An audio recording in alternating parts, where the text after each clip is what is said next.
अस्सलाम वालेकुम स्टूडेंट्स, आज हम आपके लिए एमसीक्यूज डिस्कस करेंगे। हम these MCQs based on the sun board paper और belongs to the practical, sometime practical belongs to the first chapter.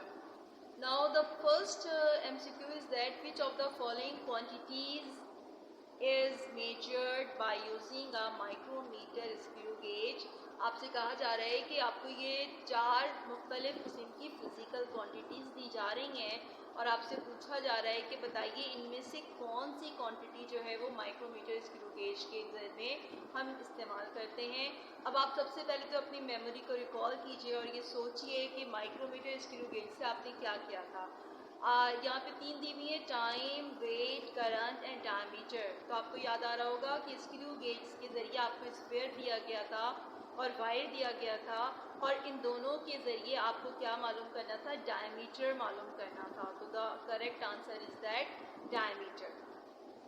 Now second is that which of the following instrument is used to measure the internal diameter of pipe. Pipe है, hollow pipe, जैसे pipe होता है ना, खुला हुआ pipe, pipe का एक सिरा खुला हुआ होता है, विद अ सिंगल मेजरमेंट। आपसे पूछा जा रहा है कि बताइए ये कौन सा। अब पहले तो उधर तो क्वांटिटी पूछी थी, यहाँ इंस्ट्रूमेंट मालूम करना है कि बताइए वो कौन सा इंस्ट्रूमेंट है जो कि इस्तेमाल किया जाता है ताकि आप मेजरमेंट कर सकें internal diameter with a single measurement. अब यहाँ पे आपके पास जो है options are given here.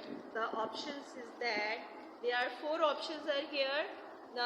Number one is the manometer, number two is the spherometer, number three is the vernier caliper and number four is the screw gauge. ये आपको four options are given, यहाँ पे four options आपको given है। अब आपको ये सोचना है कि इंटरनल डायमीटर आपने किस चीज़ का मालूम किया था, किस इंस्ट्रूमेंट के ज़रिए इंटरनल डायमीटर मालूम किया था। आपने वर्नियर कैलिपर के ज़रिए, जो आपके पास टेस्ट ट्यूब गिवन थी, पाइप जैसी होती है वो, तो टेस्ट ट्यूब का आपने टेस्ट ट्यूब के ज़रिए इंटरनल डायमीटर मालूम करना था वर्नियर कैलिपर के ज़रिए। तो the correct answer is that vernier caliper. अब आपके पास नंबर थ्री ये है कि if a body falling freely, अगर कोई बॉडी नीचे की तरफ आज़ादाना आ रहा है, इट मोशन विल बी। अब इसकी मोशन कैसे होगी, ऊपर से नीचे की तरफ आ रहा है, लीनियर, इसका मतलब होता है सीधी, रैंडम यानी कि इधर उधर हिलता चला जाएगा, पीरियोडिक यानी कि जाएगा और आएगा, वाइब्रेटरी जो कि आपने सिंपल हार्मोनिक मोशन में किया था कि it passes with the mean position, जैसे झूले की जो हरकत होती है वो वाइब्रेटरी होती है। तो अब आप ये सोचिए कि कौन सा होगा, जब कोई बॉडी ऊपर से नीचे की तरफ आएगी तो वो सीधी आएगी। तो correct answer is that the linear. Number four is that inertia of a body depends on it's inner. किसी भी बॉडी का जो इनर्शिया होता है वो किस चीज़ पर डिपेंड करता है, time, mass, length and temperature. तो अब आप सोचिए कि टाइम का तो बॉडी के जो है इससे तक ताल्लुक नहीं होता, लेंथ का भी नहीं होता, टेम्परेचर। तो correct answer is that mass. Mass is the correct answer. Now students, number 4 is that if a body of mass 2 kg is moving with an acceleration of 5 meter per second square, then the net force exerted on the body is। आपको कहा जा रहा है कि body जिसका मास 2 kg है वो 5 metre पर सेकेंड स्क्वायर एक्सेलरेशन से हरकत कर रहा है, उसके ऊपर टोटल फोर्स जो बॉडी की है वो क्या होगी, 7 न्यूटन। ऑप्शन है 7 newton, 10 newton, 15 newton and 20 newton. बहुत ही आसान इसका आंसर है। The formula is that F is equal to m into a. आपने सब्स्टिट्यूट कर दिया, आपको एक्सेलरेशन पता है, ये पता है, तो the correct answer is the 10 newton is the correct answer. Next is that number 5 is that आपसे कहा जा रहा है कि number 5 is that the average velocity from A to E in the diagram is. आपको एक डायग्राम गिवन है यहाँ पे, पॉइंट से ए से लेकर ई तक बॉडी की ए टू बी की वेलोसिटी 3 मीटर पर सेकेंड गिवन है, बी टू सी की 6 मीटर पर सेकेंड, सी से डी जब वो मूव कर रहा है तो उसकी वेलोसिटी 4 मीटर पर सेकेंड है। और जब वो D से E मूव कर रहा है तो उस वक्त उसकी वेलोसिटी 11 मीटर पर सेकेंड है। आपको फाइंड आउट करनी है एवरेज वेलोसिटी। तो एवरेज वेलोसिटी आपको पता है एवरेज किस तरीके से फाइंड आउट करते हैं, जितनी नंबर ऑफ वैल्यूज होती हैं उनको हम ऐड करते हैं और नंबर से डिवाइड कर देते हैं। पहले तो उनका सम अप करते हैं और नंबर से। तो V एवरेज का फॉर्मूला क्या हो गया, V1 plus V2 plus V3 plus V। No students, अब हम आज आपको जो MCQs दोबारा से इसी तरह से रिपीट कर रहे हैं। The first MCQ is that which of the following pair of units is an example of SI unit. पहला सवाल ये कहा जा रहा है कि आपको ये कुछ पेयर ऑफ यूनिट्स गिवन हैं और आपसे पूछा जा रहा है कि ये जो है ये SI सिस्टम ऑफ यूनिट्स के इनमें से SI सिस्टम ऑफ यूनिट्स का पेयर कौन सा है। आपको पता है ना कि SI सिस्टम ऑफ यूनिट्स के 7 होती हैं। तो पहला ऑप्शन है मीटर एंड सेल्सियस, दूसरा है मीटर एंड केल्विन, तीसरा है ग्राम एंड सेल्सियस और चौथा है ग्राम एंड केल्विन। तो अब हमें ये देखना है कि ये आपसे ये कहा जा रहा है कि ये जो फॉलोइंग पेयर ऑफ यूनिट्स हैं, आपको नज़र आ रहे होंगे कि in following pair of units में कि कौन सा जो है वो आपसे कहा जा रहा है कि बताइए कि विच of the following pair of unit is an example of SI unit. कि ये 4 पेयर्स दिए हुए, इनमें से SI सिस्टम ऑफ यूनिट्स कौन सा है। तो मेमोरी रिकॉल कीजिए, सोचिए कि 7 फंडामेंटल क्वांटिटीज़ कौन सी होती हैं। पहला है मीटर एंड सेल्सियस। सेल्सियस जो है ये टेम्परेचर है, लेकिन अगर हम SI सिस्टम में देखें तो temperature is measured in the kelvin. Metre in kelvin, number 2 option, number 3 gram and Celsius and number 4 gram and kelvin. तो आपको पता है कि length is measured in metre and temperature is measured in kelvin. तो second one is the correct answer is that meter and Kelvin is the correct answer. Meter and Kelvin is the correct answer. Now number 2 is that कहा जा रहा है कि which of the following instrument is used to measure the depth of pipe। अब आपसे कहा जा रहा है कि आपको 4 इंस्ट्रूमेंट्स गिवन हैं। एक है मीटर रूल, एक है स्क्रू गेज, एक आपके पास वर्नियर कैलिपर, 3 है और आपसे कहा जा रहा है कि बताइए विच ऑफ द फॉलोइंग इंस्ट्रूमेंट, इनमें से कौन सा इंस्ट्रूमेंट ऐसा है जो कि इस्तेमाल किया जाता है किसी भी पाइप की डेप्थ के लिए। तो आप सोचिए कि डेप्थ आपने कैसे निकाली थी, किस में डेप्थ फाइंड आउट किया था, याद है? एक पीछे से एक बड़ी सी लाइन निकाली थी और वो था instrument vernier caliper is used to measure the depth of the pipe. Pipe का मतलब वही है इसका टेस्ट ट्यूब। अब आइए number 3। Number 3 is that the number of significant figure in 204.600। अब आपको ये कहा जा रहा है कि इसमें नंबर ऑफ सिग्निफिकेंट फिगर्स क्या हैं, कितने नंबर ऑफ सिग्निफिकेंट फिगर्स हैं। तो आपको हमने ये बात समझाई थी, सिग्निफिकेंट फिगर का पूरा आर्टिकल आपको बताया था। उसमें आपके पास ऑप्शन है 2, 3, 4 और 6। तो आप देखें कि इसमें तमाम नंबर जो हैं 0 जो कि पॉइंट के बाद हैं या पॉइंट के पहले, सब के सब सिग्निफिकेंट हैं। तो the correct answer is the 6। या आप सिग्निफिकेंट फिगर की मेरी वीडियो निकालिए, उसमें देखेंगे तो आपको सारे रूल्स इसमें पता चल जाएंगे।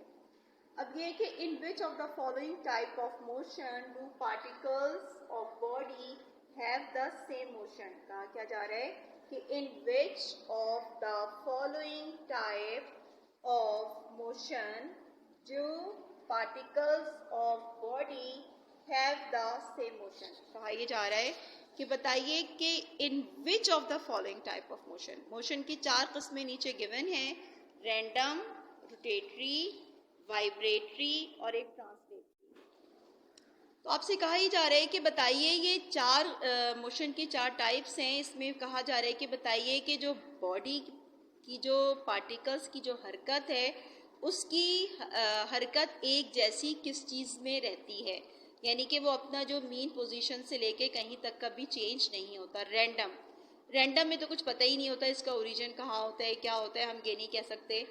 रोटेटरी भी ऐसा होता है कि इसका मीन गोल गोल घूम रहा होता है, और इसी तरीके से वाइब्रेटरी, बस एक ट्रांसलेटरी इज द करेक्ट। इसमें पार्टिकल्स ऑफ द बॉडी जो है वो उसकी मोशन जो है वो क्या होगी, वो सेम होगी।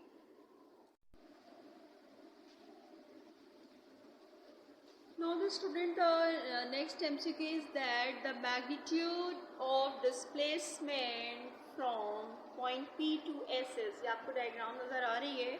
इस डायग्राम में आप गौर से देखिएगा कि एक पॉइंट P है, P से Q तक का जो डिस्प्लेसमेंट है 5 है, Q से R तक का 3 है, R से S का 5 है। ये 3 डिफरेंट डिस्प्लेसमेंट हैं। आपसे कहा जा डिस्टेंसेस हैं, आपसे डिस्प्लेसमेंट कहा जा रहा है P to S। डिस्प्लेसमेंट की डेफिनेशन ये straight line distance covered by a body in specified direction. तो P to S का मतलब क्या होगा? P to S का मतलब ये होगा कि P to S यानी कि हम ये कह सकते हैं कि ये आपके पास ये कि स्ट्रेट लाइन यानी कि P से लेकर S तक एक लाइन खींच दी जाए, ये आपका डिस्प्लेसमेंट है। और ये किस चीज़ के बराबर है? ये 3 के बराबर है। अकॉर्डिंग टू डायग्राम अगर आप देखें कि P to S का जो डिस्प्लेसमेंट है वो बराबर है किस चीज़ की? Q to R के, और ये 3 के बराबर है। तो आपके पास 4 ऑप्शंस है। The correct option is the 3 metre. Straight line distance covered by a body in a specified direction is called the displacement. अब आइए नेक्स्ट है अ रॉकेट ऑफ, ये है a rocket of mass 20 kg is traveling in space at a speed of 6 meter per second. What will be its kinetic energy? आपसे कहा जा रहा है कि एक रॉकेट जिसका मास 20 kg है वो ट्रैवल कर रहा है स्पेस में 6 मीटर पर सेकेंड की स्पीड से, उसकी काइनेटिक एनर्जी क्या होगी? सिंपल फॉर्मूला है हमारे पास, kinetic energy is equal to half mv²। Substitute किया हमने वैल्यू, आंसर आ रहा है 360, तो 360 joules is our correct answer. बहुत आसान है, लेकिन ये कि समटाइम्स आप प्रॉब्लम करते हैं। Now students, the MCQ is that all of the physical quantities can be measured by using vernier caliper. आपसे कहा जा रहा है कि नीचे ये 4 फिजिकल क्वांटिटीज गिवन है, depth, length, weight and diameter. आपसे कहा ही जा रहा है कि all of the following quantities can be measured by using a vernier caliper. ये जितनी क्वांटिटीज़ हैं ये मेजर की जाती हैं ये वर्नियर कैलिपर के ज़रिए, एक्सेप्ट कौन सी नहीं की जाती? एक्सेप्ट का मतलब होता है अलावा इसके, डेप्थ, लेंथ, वेट, डायमीटर। आपने वर्नियर कैलिपर का प्रैक्टिकल किया है, उसमें आपको पता है कि डेप्थ आप मेजर करते हो, लेंथ मेजर करते हो एंड डायमीटर मेजर करते हो। तो क्या मेजर नहीं करती हैं आप वर्नियर कैलिपर के ज़रिए? वेट। तो weight is the correct answer. Number 2 is that the number of significant figure in 0.002016। Number गौर से देखिएगा, 0.002016, इसमें जो पॉइंट के बाद के जो जीरो होते हैं वो सिग्निफिकेंट फिगर में अहमियत नहीं रखते हैं। तो आपको ये करना ये कि पहले अपना आंसर निकाल लीजिए। हमारा आंसर बनता है 4, 2016। तो ज़ीरो जो कि डिजिट्स के दरमियान में होता है वो जो है वो कंसिडरेबल होता है। Options are 3, 4, 6, 7। तो correct answer is the 4 is the correct answer. तो समझ आया कि क्वेश्चन नंबर MCQ 2 कौन सा था? Number of significant figure in 0.002016 is 4। Now students, next MCQ is that the type of motion in a simple pendulum is। आपने simple pendulum का practical भी किया है और आपने उसमें देखा कि जब पेंडुलम को मूव करते हैं तो वो किस तरह से मूव कर रहा होता है। ना वो सीधा जा रहा होता है, ना वो गोल जा रहा होता है, बल्कि वो ख़ास किस्म की मोशन कर रहा होता है। The options are rotatory, vibratory and translatory. तो हमने कह दिया था कि रोटेटरी तो होता नहीं है, गोल नहीं घूमता, सीधा भी नहीं जाता। तो the remaining option is the vibratory. The correct answer is the vibratory is the correct answer. तो ठीक है, सिंपल पेंडुलम की मोशन हमेशा कैसी होती है, वाइब्रेटरी। या आपसे वाइवा में भी पूछा जा सकता है। Second is that in elastic collision, सबसे पहले तो डेफिनेशन जहन में रखें कि इलास्टिक कोलिजन की डेफिनेशन क्या होती है। इलास्टिक कोलिजन की डेफिनेशन में क्या पूछा जा रहा है, विच of the following in elastic collision, which of the following also remains conserved with momentum। आधी बात तो इन्होंने कह दी, इन्होंने कहा यह है कि इलास्टिक कोलिजन के अंदर, in elastic collision which of the following also remains conserved with momentum। Momentum के साथ क्या चीज़ कंजर्व होती है, दो चीज़ें होती है ना। Elastic collision is the collision in which kinetic energy is conserve as well as momentum is conserve. Answer हमें पता है, the correct answer is the kinetic energy is our correct answer. अब नेक्स्ट है very interesting MCQ. In a classroom a student gets up, खड़ा होता है एक student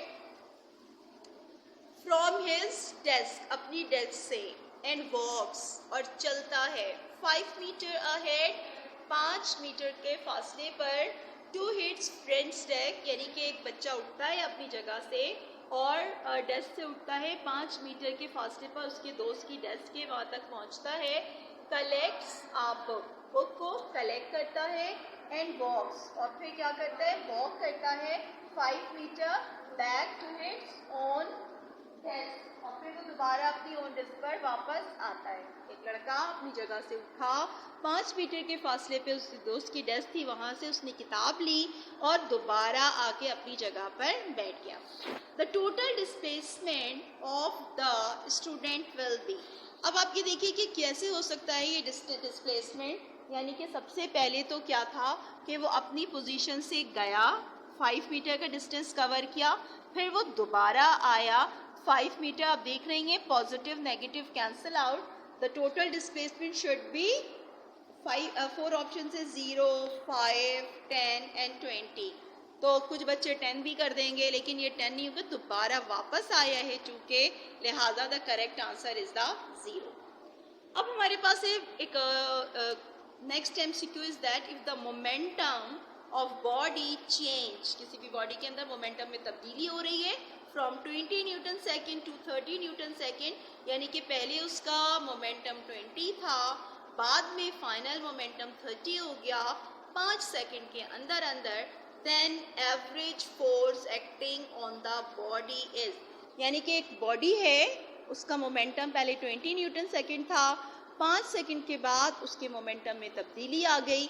अब आपसे पूछा जा रहा है कि बताइए एवरेज फोर्स क्या है। हमें फॉर्मूला याद होना चाहिए, average force is equal to the PF minus PI over T, P is the momentum. तो 30 में से 20 को माइनस किया, उसको 5 से डिवाइड किया, हमारे पास आंसर क्या आ गया, द आंसर इज द 2। तो correct answer is the 2, Newton is our correct answer.